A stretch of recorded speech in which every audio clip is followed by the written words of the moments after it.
Hello guys, तर स्वागत आहे तुमचं आपली या यूट्यूब चॅनलवरती. मित्रांनो, चॅनलवर नवीन असाल तर चॅनलला सबस्क्राईब नक्की करा आणि अशाच नवनवीन अपडेट्स पाहत राहा. चला तर मग आपण पाहूयात सुना येती घरा या मालिकेचा आजचा रिव्ह्यू.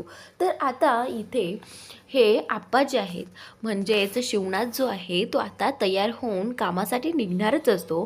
तेवढ्यात आता शिवनाथ सगळ्या मुलांना आवाज देतो, माधव, श्रीधर, चला पटकन उशीर होतोय असं म्हणत. आता आवाज दिल्यानंतर माधव आणि श्रीधर दोघेजण रेडीच असतात. तर लगेचच श्रीधर त्यांच्या समोर येऊन उभा राहतो आणि त्यावेळी आता इथे श्रीधरच्या शर्टचं पहिलं बटन हे उघडच असतं आणि त्यावेळी आता आप्पा श्रीधरला बोलू लागतात की श्रीधर, हे सगळं काय आहे? तर आता आपण घाबरून आता श्रीधरला ते बटन लावावं लागतं.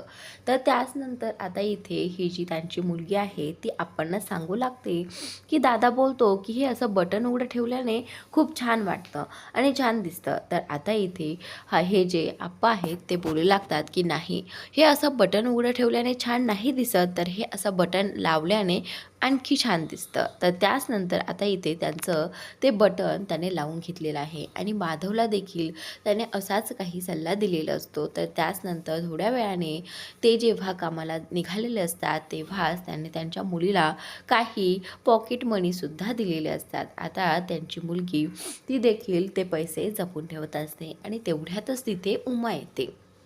उमा आल्यानंतर शिवनाथला म्हणते की अहो ऐका ना, राघव येतच असेल, तुम्ही फक्त त्याच्यासाठी 2 मिनटं थांबा. तर त्यावेळी आता इथे हा जो शिवनाथ आहे तो बोलतो की त्याला वेळेची कदर नाही, त्यामुळे तो बघेल काय करायचं आणि काय नाही ते, आम्ही पुढे होत आहोत असं म्हणत. आता इथे शिवनाथ आणि श्रीधर आणि माधव दोघेही जण कामासाठी निघालेले आहेत आणि त्याचनंतर आता इथे उमा जी आहे ती राघवला आवाज देत असते. पण अजून देखील राघवचं आवरलेलं नसतं आणि राघव घराबाहेर देखील आलेला नसतो. इकडे शिवनाथ, माधव आणि श्रीधर हे तिघेही जण ट्रॅक्टरमध्ये बसलेले आहेत आणि शिवनाथने आता वरती बसून ट्रॅक्टर चालू देखील केलेला असतो.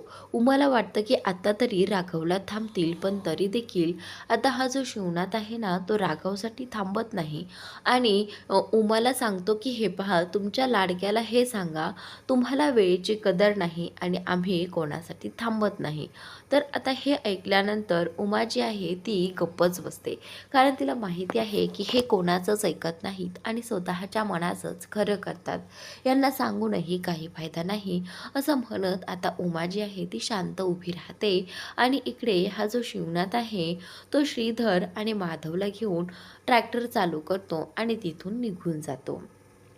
आणि त्याचनंतर आता हे तिघेही गेल्यानंतर उमा जी आहे ती इथेच काळजीत उभी राहते. कुठे राघवला या सगळ्याचं वाईट वाटू नये म्हणून तिलाही जरा वाईट वाटतच असतं. पण तरी देखील आता ती राघवला म्हणते की राघव बाळा, काय आहे, तू आजही उशीर केला, तुला जरा लवकर आवरता येत नाही का? तर आता हा जो राघव आहे ना तोही आईला म्हणतो की आई काय आहे, तुझा नवरा पण ना, हे बघ, त्यांना साधं 2 मिनटं माझ्यासाठी थांबता येत नाही. तर आता इथे आई सांगू लागते की त्यांनी असं सांगितलं आहे, तुला वेळेची कदर नाही आणि आम्ही कधी तुमच्यासाठी थांबणार नाही, कारण ज्याला वेळेची कदर नाही आम्हाला त्याची किंमत नाही, असं देखील इथे त्यांनी म्हटलं आहे. आणि त्याचनंतर आता इथे हा जो राघव आहे तो आईला बोलू लागतो की आई, मला माहीतच आहे तुझे अहो हे असेच आहेत. तर त्याचनंतर आता आई बोलते की चल आता जास्त वेळ इथे गप्पा मारत बसू नकोस, जा लवकर निघ, कारण तुलाही उशीर होईल. तर आता इथे हा जो राघव आहे तो आईला बोलतो की पण आई, मला ना आप्पांकडून काही फीज घ्यायची होती, फी भरायची होती, त्यासाठी मला आप्पांकडे जावंच लागणार होतं, मग आता मी फी कोणाकडून घेऊ? तर आता इथे आई जी आहे ती बोलू लागते की हे बघ राघव, माझ्याकडे तर काही पैसे नाही आहेत, तुला फी घेण्यासाठी तर आप्पाकडेच जावं लागेल. तर आता इथे राघव बोलतो की काय, म्हणजे मला तिथे जावं लागेल? तर आता इथे उमा बोलते की हो राघव. तर आता राघव बोलतो की चल आत्ता मला लवकरात लवकर निघायला हवं, जेणेकरून माझ्या कॉलेजचा टाईम होईल. तर आता इथे राघवने स्वतःची बाईक काढलेली आहे आणि तो आता बाईकवरती पुन्हा त्या फॅक्टरीमध्ये जाणार आहे जिथे त्याचे आप्पा माधव, श्रीधर काम करत असतात आणि त्यांचा बिझनेस असतो. तर आता राघव त्याची बाईक घेऊन निघालेलाच असतो आणि त्यानंतर इथे उमा जी आहे ती दारात त्याला जाताना पाहत असते आणि उमाला अचानकच समोर तिची आई दिसते. तिची आई जी आहे ना ती खूप काळजीत असते. तिला उमाची काळजी वाटत असते. उमाला खुणावून तिने विचारलं आहे की तू कशी आहेस. तर त्यावेळी उमा जी आहे ती इकडे तिकडे पाहते. कुणी पाहू नये म्हणून लगेचच सांगू लागते की मी ठीक आहे. तिने हाताने खुणावून सांगितलं आणि आता उमा आतमध्ये निघून जाते. आणि त्याचनंतर आता इकडे राघव आता इथे इथपर्यंत पोहोचलेला आहे. आप्पा इथे फॅक्टरीमध्ये काम करत असतात आणि आप्पा आणि श्रीधर दोघेही जण कामात गुंतलेले असतानाच राघव तिथे येतो. राघव आल्यानंतर आता आप्पांना बोलू लागतो की आप्पा मला काही पैसे हवे होते. तर आता इथे आप्पा बोलतात की काय, कशासाठी हवे आहेत पैसे. तर त्यावेळी आता हा जो राघव आहे ना तो आप्पांना सांगू लागतो की आप्पा मला कॉलेजमध्ये फी भरायची आहे आणि त्यासाठी काही पैसे लागत आहेत. तर आता आप्पा बोलतात की पैसे काय असेच उभे राहत नाहीत आणि हे बघ तू कॉलेजला चालला आहेस आणि तू असा कसा फाटका ड्रेस घालून चालला आहेस कॉलेजला. तर आता श्रीधर बोलतो की आप्पा अहो ही फॅशन आहे आणि तुम्हाला माहीतच आहे आपल्या राघवला असं खूप महागडी ड्रेस वगैरे घ्यायला खूप आवडतं. तर आता इथे आप्पा जे आहे ते बोलतात की अच्छा म्हणजे याला महागड्या वस्तू आवडतात, तर मग महागड्या वस्तूंसाठी काही पैसे लागतात आणि ते कमवण्यासाठी मेहनत करावी लागते. त्यामुळे आता राघव तुला ही मेहनत करून ही फी इथून घेऊन जावी लागेल. तर राघव बोलतो की पण आप्पा मी तर कॉलेजला निघालो होतो. तर आता आप्पा बोलतात की नाही मला पण वगैरे काही चालणार नाही. तू बघतो आहेस ना इथले लोक कशी मेहनत करतात आणि पैसे कमावतात, असेच पैसे तुलाही कमवावे लागतील. तर आता एक काम करायचं, हे बॅग वगैरे सगळं काही काढून ठेवायचं आणि आत्ताच तू 4 गोण्या उचलून दाखवायच्या. तर असं म्हटल्यानंतर राघवने फीसाठी ते देखील करायला घेतलेलं आहे. त्याने स्वतःचा ड्रेस तिथेच काढून ठेवलेला आहे आणि त्यानंतर आता इथे हा जो राघव आहे तो आप्पांना विचारतो की आप्पा मी काय करू. तर त्यावेळी आता आप्पा जे आहे ते सांगू लागतात की एक काम कर, तिथला तो टॉवेल घे आणि तो टॉवेल ना अगदी फिट्ट कमरेला गुंडाळ, जेणेकरून तुला काम करण्याला जास्त हे नाही लागेल, त्रास नाही होणार, कमरेला त्रास नाही होणार. तर आता इथे राघवला अशा काम करतानाच्या अवस्थेत पाहून इथे आप्पांना खूप बरं वाटतं की पोरांनी 4 पैशासाठी का होईना कामाला सुरुवात केली. तर त्याचनंतर आता इथे राघव बाहेर येतो आणि आल्यानंतर त्याची खरं तर थोडी चिडचिड होत असते. त्याला काही पैशासाठी हे काम करावं लागत होतं. तर त्यानंतर आता इथे त्याने ते काम करायला सुरुवात केली. त्याने गोणे उचलायला सुरुवात केली आणि टेम्पोमध्ये भरायला देखील सुरुवात केली. तर तेवढ्यातच राघव काम करत असताना 2 मुली तिथे येतात. त्या 2 मुली त्याच्या कॉलेजमधल्या असतात आणि एक मुली त्याच्यावरती लाईन मारत असते खरं तर आणि त्यामुळे सारखी त्याच्यावरती नजर ठेवून असते. तर आता राघव जेव्हा काम करत असतो, राघवने जेव्हा ती गोणी उचललेली असते म्हणजेच ते पोतं उचललेलं असतं, त्यावेळी आता ती मुलगी तिथे आलेली आहे आणि त्या मुलीने लगेचच त्या अवस्थेत इथे राघवचा फोटो क्लिक केलेला आहे आणि फोटो काढल्यानंतर आता ती मुलगी खुश असते. ती बोलते की कॉलेजमध्ये खूप हिरो बनून फिरतोस ना, पण आता तू काय करत आहेस इथे, तू कॉलेजचा हिरो नाही तू झिरो आहेस, असं ती म्हणत असते आणि हसत असते. त्यावेळी आता इथे हा जो राघव जेव्हा गोणी उचलून त्या ट्रकमध्ये देत असतो त्याचवेळी त्याच्या फोनची नोटिफिकेशन वाचलेली आहे आणि या मुलीने तोच फोटो इथे राघवला सेंड केलेला आहे. आणि ज्यावेळी राघव तो फोटो पाहतो त्यावेळी त्याला खूप मोठा प्रश्न पडतो की हा फोटो तर माझाच आहे आणि आत्ता इथे हा फोटो कोणी काढला असेल, नक्कीच कोणीतरी चोरून लपून माझा हा फोटो काढलेला असेल. तर आता राघवची नजर समोर उभ्या राहिलेल्या एका मुलीवर जाते आणि ती मुलगी जी आहे ती समोर उभी राहून राघवला हसत असते. तर राघव जो आहे तो विचारतो की काय गं, काय चाललंय तुझं आणि तू इथे काय करतेस आणि मला सांग माझा फोटो काढायची तुझी हिंमत कशी झाली. तर आता ती मुलगी जी आहे ती राघवला बोलते, राघव मला वाटलं होतं तू कॉलेजमधला हिरो आहेस, पण तू हिरो नाहीस तर तू झिरो आहेस, मला सांग तू हे काय करत होतास. तर आता इथे ती मुलगी त्याचा मजाक बनवते आणि त्याच्यावरती हसत असते. पण आता राघव बोलतो की आत्तापर्यंत तू कॉलेजमध्ये फक्त मागे मागे फिरतेस माझ्या, पण आता तुला मी तेही करू देणार नाही आहेस. आता माझ्यावरती नजर ठेवणं बंद कर आणि चालते हो इथून, असं म्हणत राघवने तिला तिथून काढून दिलेलं आहे. आणि त्याचनंतर राघवने आता वेळ पाहिली आहे, कॉलेजचा वेळ झालेला असतो. म्हणूनच आता राघव बोलतो की आता सगळं काही बंद करून आता कॉलेजला गेलं पाहिजे, जेणेकरून आपल्याला उशीर नाही झाला पाहिजे. तर आता इथे राघवचे जे अप्पा आहेत ना, ते थोड्याच वेळापूर्वी काही कामासाठी बाहेर पडलेले असतात, पण राघवला ते दिसलेलेच नाही आहेत. राघव आतमध्ये येतो आणि श्रीधरला विचारू लागतो की आप्पा कुठे आहे. तर आता श्रीधरच्या तोंडून त्याला दिसते की आप्पा बाहेर गेले आहेत. तर आता राघव बोलतो की पण मला जाताना कुठेच दिसले नाहीत, सांग ना कुठे गेले आहेत आप्पा, आणि मला आता कॉलेजची फी कोण देणार. तर आता राघव एवढं सगळं काही म्हणत असताना राघवला हे दिसत आहे की श्रीधर आप्पाच्या कामातून काही पैसे काढून खिशामध्ये टाकतो आहे. आणि आप्पांच्या कामाचा हिशोब न लावता त्याने काही पैसे त्याने स्वतःच्या खिशामध्ये टाकले आहेत. आणि राघवला हे दिसतात. राघव बोलतो की तू काय करत आहेस हे सगळं, आणि ते कामाचे पैसे तू तुझ्या खिशात का टाकत आहेस, हे बघ तू चोरी करतोयस. तर आता ज्यावेळी आप्पांना हे कळेल ना की तू चोरी करत आहेस, तर त्यावेळी काय होईल तुझं काही खरं नाही. तर आता इथे श्रीधर बोलतो की हे बघ तुला काही पैसे हवे आहेत का, नाही ना, मग गप्प बस. हे बघ मी माझ्या पगारातनं हे पैसे पुन्हा इथे ठेवेन, पण त्याची काळजी तू करू नकोस, असं म्हणत श्रीधर तिथून निघून जातो. पण राघवला हे अजिबात आवडलेलं नसतं की आपण न सांगता श्रीधरने हे पैसे चोरी केलेले आहेत, असंच त्याला वाटू लागतं. आणि तसंच असतं खरं तर. तर त्यानंतर आता इकडे माधव जो आहे तो स्वतःचं काम तर करतच असतो, पण समोर त्याची फ्रेंड बसलेली असते. खरं तर ती फ्रेंड नाही तर फ्रेंडपेक्षा जास्त कुणीतरी असते. तर आता इथे माधव तिला खुणावतो आणि तिला स्वतःच्या जवळ बोलावतो. तिला जवळ बोलावल्यानंतर माधव जो आहे तो बोलतो की हे बघ, माझ्याकडे ना एक फाईल आहे आणि ती फाईल तुला आजची आज कंप्लीट करायची आहे. खरं तर मी केली आहे, पण तुला एकदा त्याच्यावरती नजर फिरवायची आहे, एकदा चेक करून बघ, असं म्हणत आता त्या मुलीला इथे माधवने काम सांगितलेलं आहे. खरं तर त्या फाईलमध्ये काही फुलांच्या पाकळ्या असतात आणि त्या तिच्यापर्यंत पोहोचाव्यात, म्हणूनच माधवने हे सगळं केलेलं असतं.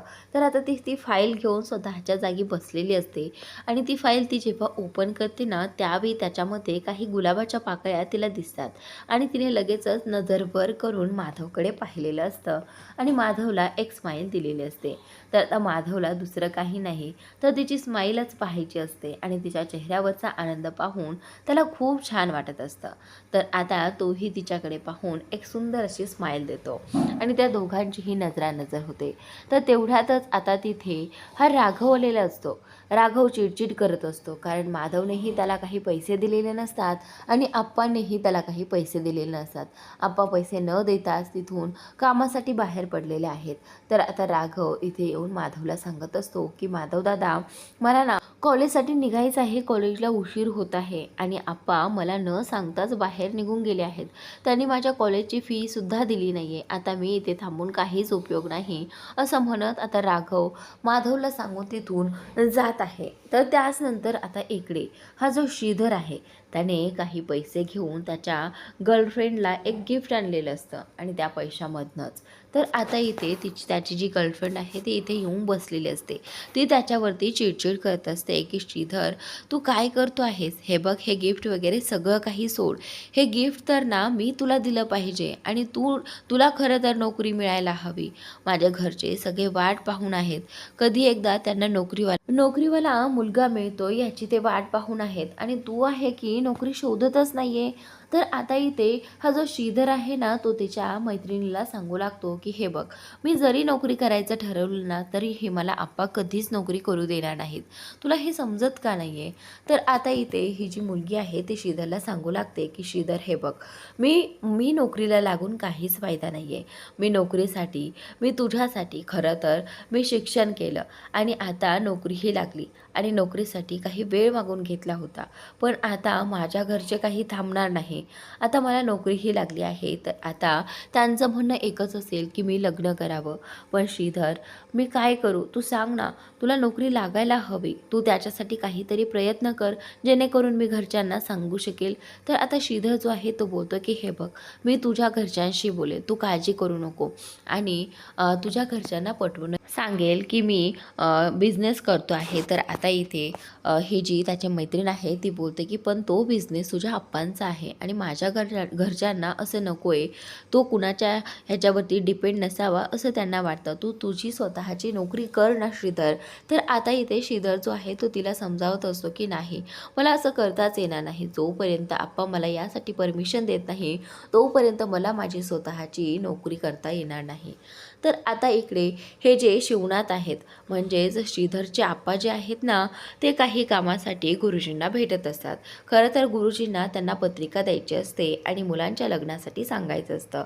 गुरुजी इथे आलेले आहेत आणि इथे या शिवनाथने गुरुजींना सगळ्या पत्रिका दाखवलेल्या आहेत. तर आता गुरुजी बोलतात की ठीक आहे, चांगलं स्थळ जर मिळालं ना लगेचच आम्ही तुम्हाला सुचवू. तर आता इथे हे जे आप्पा आहे ते गुरुजींना सांगतात की गुरुजी, पण मुलींना आम्हाला अगदी हुशार आणि आमच्या घरा अंदाजाला शोभतील अशाच हव्या आहेत. तर आता गुरुजी बोलतात की तुम्ही काळजीच करू नका, तुम्हाला जशा मुली हव्या आहेत ना तशाच मुली मी तुमच्यासाठी शोधून काढेल. तर त्याचनंतर आता इकडे या श्रीधरने पाहिलं आहे की त्याचे आप्पा या कॅफेच्या बाहेरच उभे दिसत आहेत, पण आप्पा इथे काय करत आहेत हा श्रीधरला प्रश्न पडलेला असतो. श्रीधरने त्याच्या मैत्रिणीसाठी रेड वेल्वेट केक देखील आणलेला असतो. आता तो केक पाहून ती खुश झालेली असते आणि इथे श्रीधर तिला सांगत असतो की तू काळजी करू नको, अशाच पद्धतीने मी तुझ्या घरच्यांनाही पटवेल आणि तुझा हात मागेल, असं श्रीधर त्या मुलीला सांगत असतो. तर त्याचनंतर आता श्रीधरला कळल्यानंतर आप्पा इथे आहे तो लगेचच दुसऱ्या टेबलवरती जाऊन बसलेला असतो. आता तो केक कापायचा देखील राहिलेला असतो आणि सेल्फी देखील काढायची राहिलेली असते. कारण ज्यावेळी ते सेल्फी काढायला गेले होते त्याचवेळी श्रीधरला त्याचे आप्पा फोटोमध्ये दिसले होते आणि तेव्हाच लगेचच त्याने तो टेबल चेंज केला होता. ज्यावेळी आता आप्पांची नजर श्रीधरवर पडते त्याचवेळी आता आप्पाही विचार करतात की श्रीधर इथे काय करत आहे. चला आता श्रीधरला विचारलंच पाहिजे, म्हणून आप्पा जे आहे ते श्रीधरपर्यंत त्या कॅफेमध्ये आलेले आहेत आणि त्यावेळी आता ही जी मुलगी आहे ना ती त्या दोघांना बोलताना पाहत असते. तर त्याचनंतर आता श्रीधर आप्पांसमोर किती घाबरला आहे हे देखील तिने पाहिलेलं असतं आणि आप्पा श्रीधरपर्यंत येतात आणि श्रीधरला विचारू लागतात की काय रे, तू इथे काय करतो आहेस. तर आता श्रीधरची बोलती जी आहे ती बंद झालेली आहे, कारण त्याला सुचतच नसतं की काय सांगावं, आप्पांना काय सांगितल्यानंतर पटेल हेही त्याला कळत नसतं. तर श्रीधर प्रचंड घाबरून गेलेला आहे आप्पांना इथे पाहून. जर आप्पांनी त्या मुलीसोबत मला पाहिलं असतं तर माझं काहीच खरं नसतं, असे सगळे प्रश्न त्याच्या डोक्यात तरळू लागतात. तर त्याचनंतर आता इथे हे जे शिवनाथ आहे ते श्रीधरला पुन्हा विचारू लागतात की श्रीधर, मी काय विचारत आहे तुला कळत नाही आहे का, तू इथे काय करतो आहेस. तर त्यावेळी आता श्रीधरला कळत नाही की कायच उत्तर द्यावं म्हणून. तर मित्रांनो, पुढील भागात इकडे शिवनाथ ज्यावेळी घरी येतात आणि आज त्यांनी फॅक्टरीमध्ये काय काय काम केलं आणि किती पैसे कमावलं या सगळ्याचा हिशोब शिवनाथ मांडत असतात. तर त्याचनंतर आता शिवनाथला त्या हिशोबामध्ये काही पैसे कमी भरत असतात. म्हणूनच आता शिवनाथने इथे श्रीधरला सांगितलं आहे की हिशोबामध्ये काही पैसे कमी भरत आहेत. तर आता लगेचच राघव तिथे समोर उभा असतो. राघवला लगेचच लक्षात येतं की श्रीधरने त्यातले काही पैसे काढलेले आहेत, पण राघव हे त्याच्या आप्पांसमोर सांगत नाही.